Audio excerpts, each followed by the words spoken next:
Hey everyone. It's been quite some time. First off, a few shout outs. Bianca, I'll try to talk a bit slower during this video. Kate, hey, how you doing?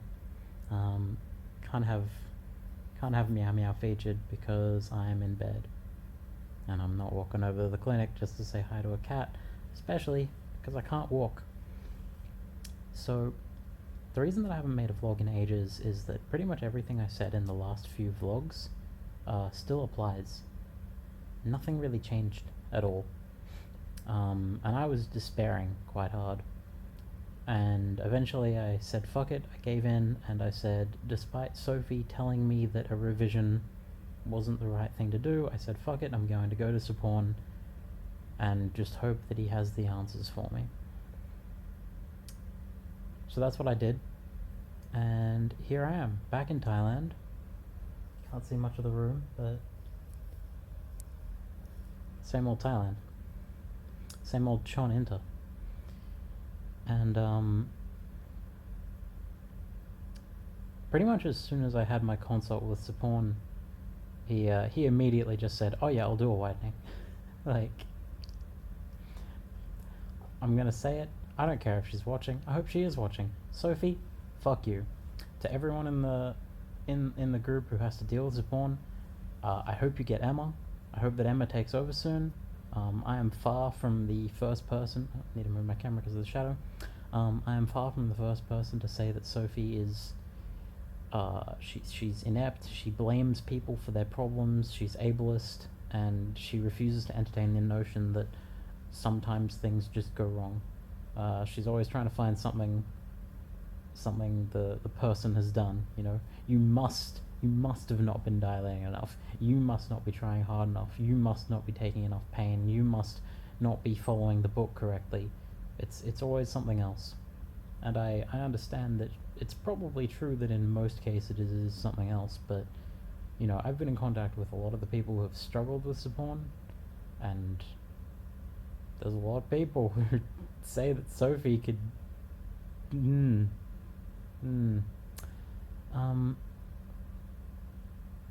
so yeah, don't listen to Sophie. If you've got something wrong, if there's something wrong with you and you've tried every possible bit of advice that others have given you and nothing works, it's probably time to go check out revision. And it's probably time to ignore Sophie when she says, well, the revision won't fix your problems, just dilate harder. Fuck you, Sophie.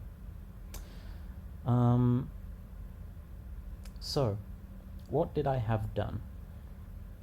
What I had done was the main thing, which is called a Caesarean, and I don't know if that's a correct name or just a name they made up, but whatever.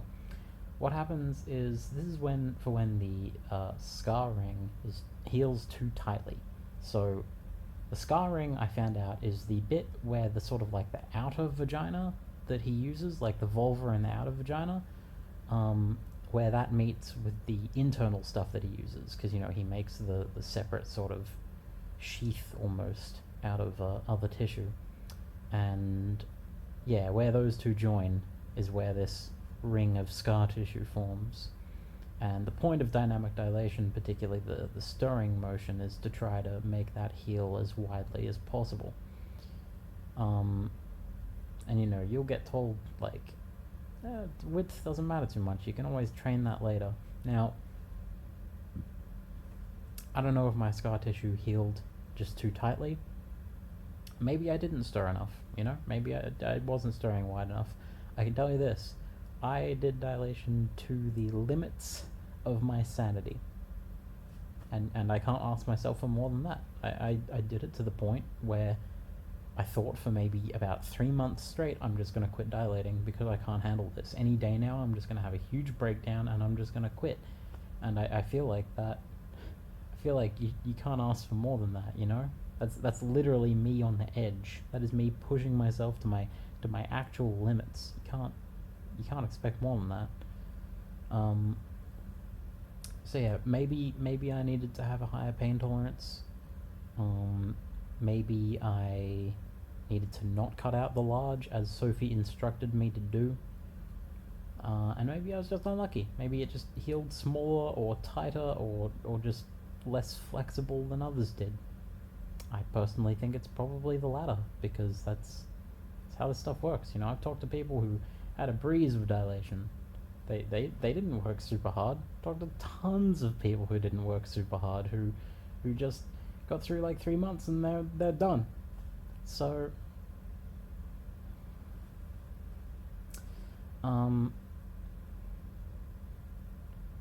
so yeah, what he does is he cuts little Z's. That's why it's called a Z-serian, as he calls it.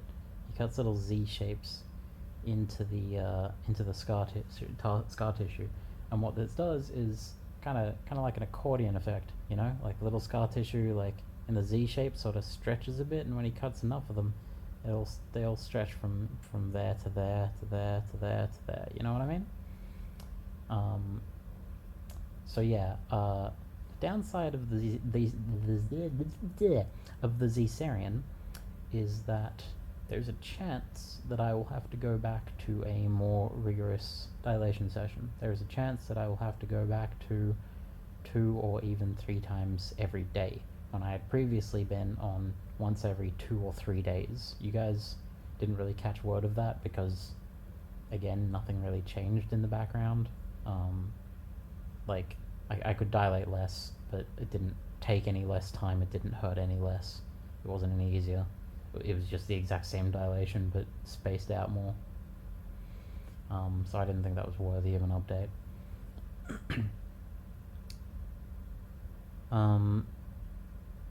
Sorry, I'm still trying to talk slow for Bianca, and you know, there's a lot of girls who immediately starts speaking faster.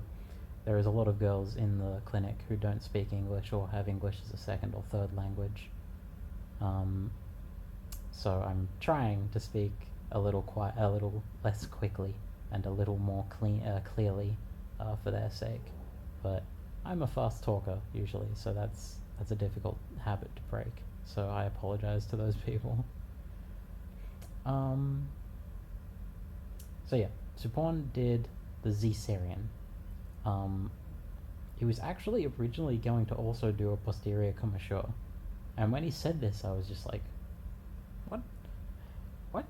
How can you do that? And I was kind of on the impression that it was too good to be true, because, you know, like, how can you do a widening, which I would think requires you to dilate more, and do something that means I can't dilate for like 2 weeks? And I was thinking about it, I was like, how could he do that? And he came out the next day and he was like, I wasn't thinking properly yesterday. Not his exact words, but he said, you know, he thought about it overnight and he was like, wait, I can't do both of these. And I was like, yeah, like, no kidding, come on, even I know that. So there's that. Is that a pimple? What is that?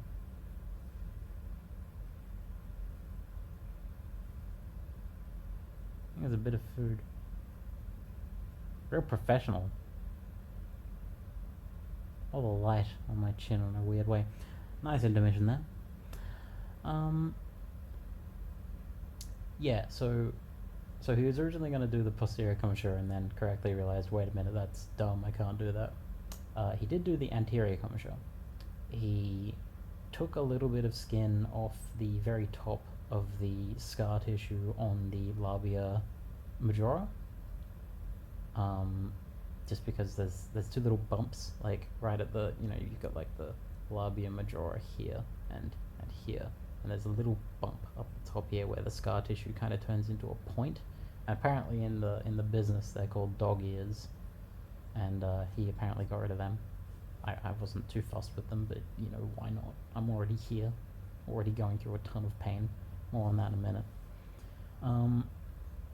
He did that. He kind of separated the clitoris from the inner labia because it was connected a little bit, just a little bit, so that's done. He shaved down the right labia minora because it was a lot bigger than the left one. You know, I say a lot. It's like, if you look up really close, you'll notice it. Big fucking whoop. Again, wouldn't have bothered me. May as well while I'm here. He shaved off some from the urethra because that was getting in the way of me peeing properly. And yeah, he did the anterior commissure, which For those who don't know, the commissures are where the outer labia touch each other at the top or bottom. You know, they go down like that.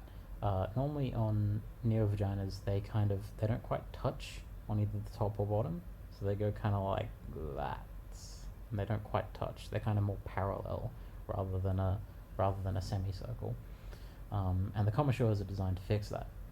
It's not really a big deal. Most people won't notice, and there's plenty of cis girls who don't have them for various reasons. They're just not born with it, or it ends up breaking at some point, which can happen.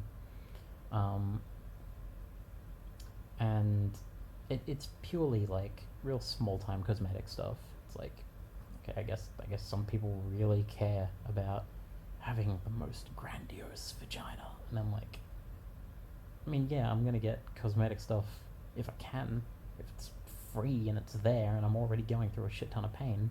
If my vagina wasn't having such troubles with width, I wouldn't have given a fuck. I would have stayed the fuck home. This sucks.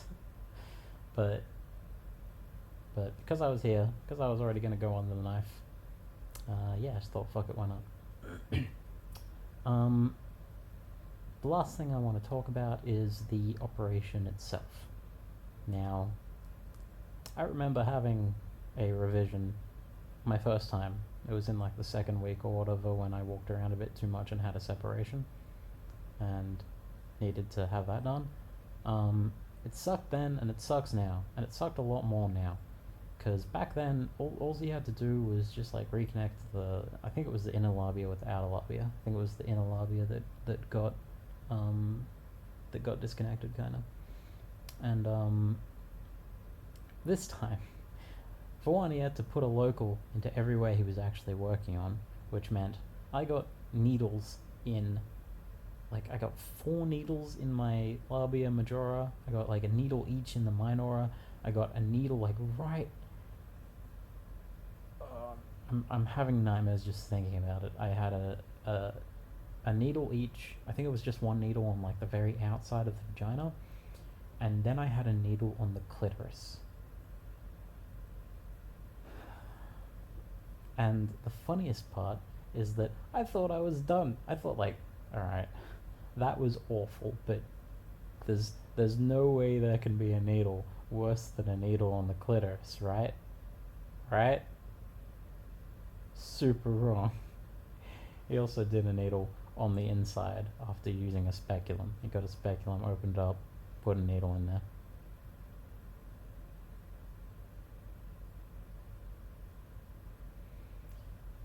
As far as an individual moment goes, you know, it can't compare to the months of pain of SRS as a whole, right? But in that one little microcosm of a moment, that's the worst pain I've ever felt in my life. That was bad. It's both my now top 1 and 2 worst moments of pain in my life were inflicted on me by Dr. Sapone. First, when he pulled the excess tissue off the clitoris when I first got SRS, when I was first out of the hospital, and now second moment. That's second now. Now first goes to needle inside the vagina. That's worse. Aside from that, the pain wasn't too bad. It was pretty manageable. I got through it. Shrug. As last time, the much bigger concern was the fact that I'm just fucking terrified of surgery. I'm terrified of surgery in general, and when you do it on me when I'm awake, it's a bad time. It's a real bad time. Yeah, I was crying a lot. Not as much as last time. I'm a tough girl. Yeah, I only cried a little bit at the idea of needles going into me and scalpels. You know, this lady holding my hand, and I'm just like, it just feels bad. It's scary. It is genuinely scary, and there's no shame in admitting that. I'm just joking around. Some Aussie humor, you know? I'm the fuck up. The other thing I'll say about Thailand and Chonburi is that it's a lot nicer when you're not crippled. I'm now crippled. I had like 4 days of not being crippled. Those were pretty nice. It was nice to wander around and see some sights. You know, I walked a lot further than I did last time. I probably will continue to. I imagine that that I imagine that I won't be off my feet for too long. Right? The revisions don't tend to knock you out for as long. It sure fucking feels it right now. I'm in a lot of pain. I just took a painkiller, including a tramadol. I'm still in a lot of fucking pain. This hurts. This currently feels as bad as, like, maybe week 3 of SRS recovery. You know, it's not quite that week 2. That week 2, just the week that, like, the day after you get out of the hospital and after your first dilation. Forget about it. But it's about the 3rd week, which is still pretty bad. Hurts. I'd say I'm at like a... I'd say I'm at a 6.5 currently, but keep in mind that my 6.5 since SRS, like, pre-SRS, my current 6.5 would be like an 8.5. So my pain tolerance has gone up a bit. Or maybe not my pain tolerance, but my pain scale. My ability to recognize where something falls on the pain scale. That's gone up. So yeah, I'll hopefully be back on my feet a lot sooner than I was after SRS. I'll hopefully get some time to wander around. I'm hoping to visit Bangkok. I'm hoping to spend a night or two there, do some stuff, find some crazy weird, like, maybe some goth stores. That'd be fun. Goth stores in Thailand? That sounds rad. Maybe go to some bars, and I'm not gonna lie, I'm thinking of if I get Suporn's blessing, then trying out the local cuisine. But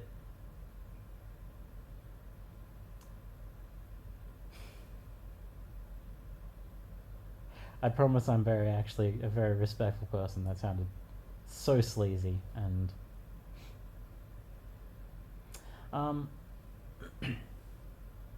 I'm single now. I don't have to worry about sounding sleazy. Hey.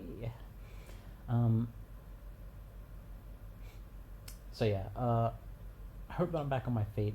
I hope that I get some more time to explore. The last thing that I'll say is that not only the experience of knowing the area a bit better has made it a lot nicer. I'm a lot more able to go and find food. I know kind of where to look better for what I'm looking for. The other big thing is that I know who to look out for now, and I don't want to throw shade on people. I'll leave that for another time. I have many venues where I throw shade on people, but these videos are not one where I want to throw shade on people. So I'm not trying to say anything bad here, but people who are like super gung-ho about surgery, they're super not my type. They're just not my atmosphere. They're not my people. It's not my vibe. Not my place. You know, however you want to word it. I don't sit well with that group. And there tends to, even aside from that, there's a lot of ableism here. There's a lot of classism here. You'll hear a lot of people talking at length about how hard they worked for surgery, and I'm just sitting here like, you don't deserve the surgery more than anyone else. I don't deserve this surgery more than anyone else. There isn't a person on this planet that deserves this surgery more than anyone else, because everyone on the planet, if they want the surgery, deserves this fucking surgery, right? And the fact that only select few can get it is horseshit. And if you ever fucking try to tell anyone that you've worked hard so you deserve, fuck off. No.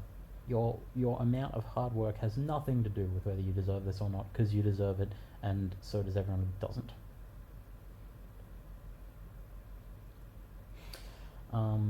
There's like there's whiffs of true scumminess, and there's just like right-wing people here. I can't handle right-wing people. I'm not here for that. I'm not about it. Like, the whole trans community is poor and disabled and impoverished, and you're in the weird little corner of it that has money. No. So the good news of this is that I'm better able to recognize those people. I hadn't really had any exposure to them before.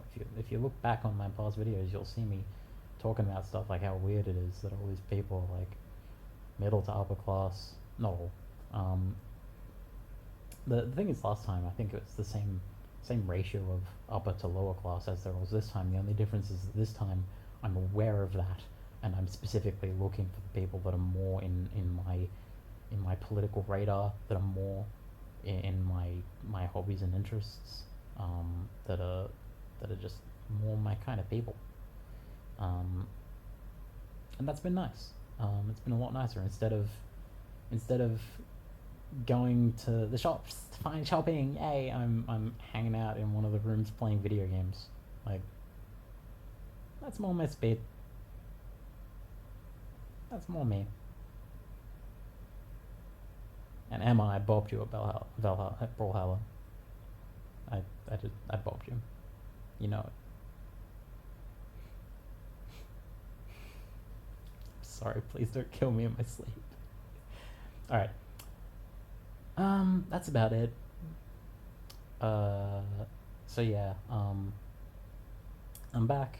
Let's see how recovery goes. I'll probably be making a couple more of these. I don't really plan to make a full series like I did on my first journey, but I'll post some updates to show you how I'm going to, so you can see how revision is.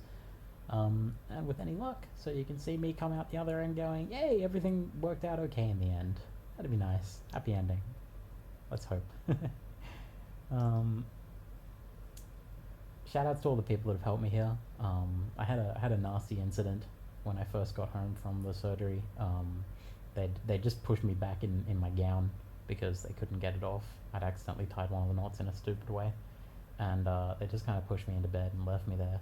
So when I stood up, a very significantly large volume of blood came out, and was like all over the bathroom, was on the floors leading up to the bathroom. Thankfully didn't get on the bed sheets, because if that happens you have to pay for them. It did get on one of the floor towels. I might have to pay for that. Maybe I'll buy it off them. It's a nice floor towel. And I don't care, the blood stain. Blood stains. I really am creepy sometimes, aren't I? But yeah, shout outs to all the people who helped me with that. Shout outs to I don't want to name names because I'll forget one. Jess, Lydia, and random cis dude.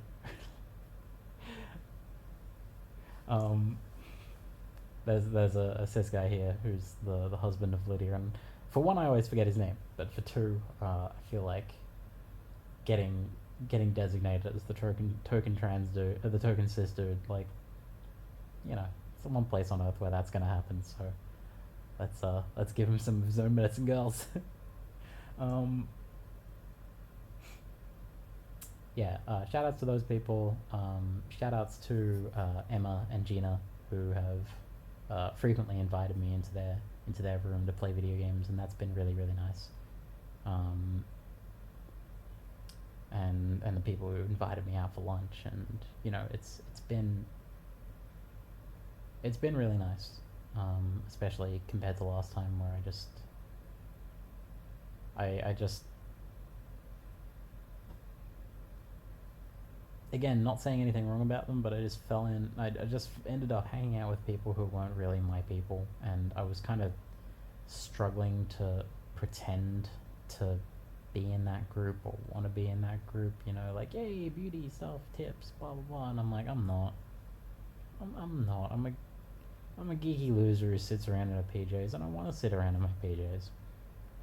And I don't care about what men think of me, because, for one, I don't care if someone thinks my fashion sense is an indication of whether I'm a fucking good partner.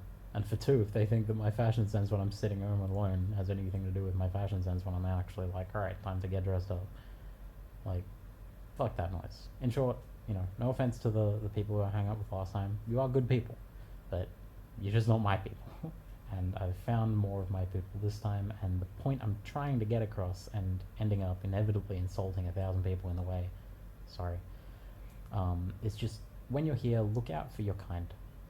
Look out for other people like you, because this is a melting pot. This is a fucking melting pot of kind of queer, like, nerdy, disabled trans people that I'm used to, and, you know, people who have been paid for by their parents because they have these big loving families. Yes, I know I got paid for by my parents, but that's a little bit of a different situation. And and people who have jobs and lives and haven't experienced the discrimination that most trans people have, and good for them, but kind of sucks for everyone else. Maybe have some consideration in that regard. So yeah, that's about it. I'll make another one of these soon, so I'll see you guys later. Peace.